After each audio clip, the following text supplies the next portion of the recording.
Bonjour François Germinet. Bonjour. Vous êtes président de l'Université de Cergy-Pontoise et vice-président de la commission formation-insertion professionnelle de la conférence des présidents d'université.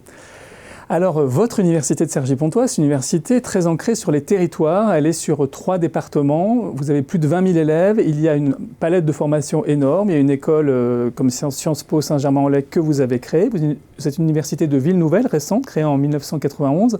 Vous offrez plus de 40 licences professionnelles, mais en même temps aussi des cursus d'ingénieurs. Vous êtes allié avec l'ESSEC dans un regroupement et avec une école d'ingénieurs l'ESTI et des écoles consulaires.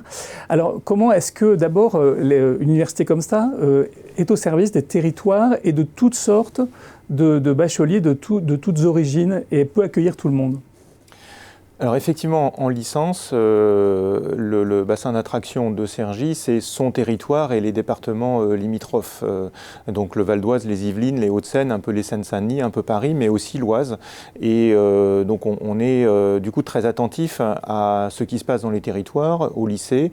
On est en train de créer un consortium qui s'appelle Lili pour inventer le lycée-licence et avoir ensemble la communauté des acteurs, ceux qui font la vie des lycées et la vie des licences pour qu'ils se parlent et qu'ils se comprennent, qu'ils sachent quelles sont les innovations chez les uns et chez les autres et que, in fine, les élèves puissent être correctement orientés dans les diverses formations de l'université, mais aussi des écoles que vous avez mentionnées. Donc ça commence par un travail à Bac-3, dès le lycée. En fait, vous êtes beaucoup en lien avec les lycées pour assurer la réussite en licence. Et puis ensuite, il y a une deuxième étape qui est celle du master et du doctorat. Là, vous avez des filières qui sont reconnues à l'international. Vous avez aussi un accord avec une école d'ingénieurs. Et là, finalement, est-ce que c'est le même public universitaire que celui du premier cycle, si on parle et dit les choses franchement ? Effectivement, c'est intéressant. Ce ne sont pas du tout les mêmes publics et ils n'ont pas les mêmes problématiques. En premier cycle, en licence, DUT, filière professionnelle, on a plutôt des élèves du territoire à 95% qui ont des problématiques du type est-ce que je suis bien orienté, est-ce que j'ai les bonnes méthodes de travail et finalement quel va être mon premier diplôme de sortie de premier cycle, est-ce que je veux poursuivre ou bien aller travailler, quel est le secteur professionnel dans lequel je veux me réaliser, c'est ça finalement leur véritable questionnement. Et par contre, en master, c'est totalement différent. On a un recrutement à 50% au niveau national et international. En doctorat, on est à plus de 50% d'international.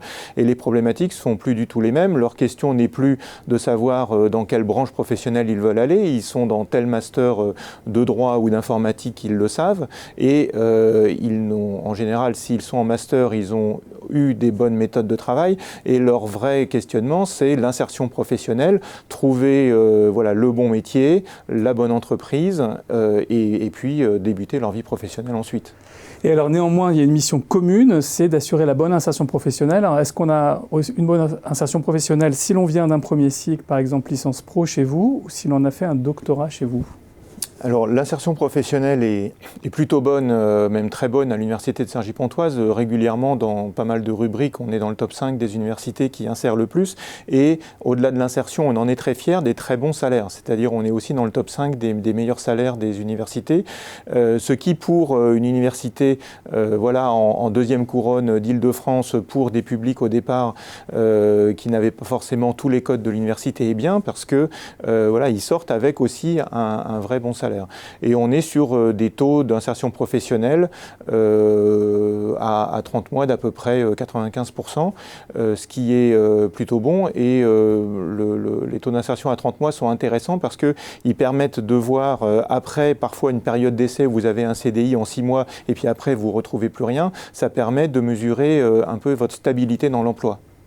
Eh bien, merci beaucoup François Germinet d'être venu nous parler de votre université qui est à la fois une université de proximité et une université tournée vers l'international. Avec grand plaisir.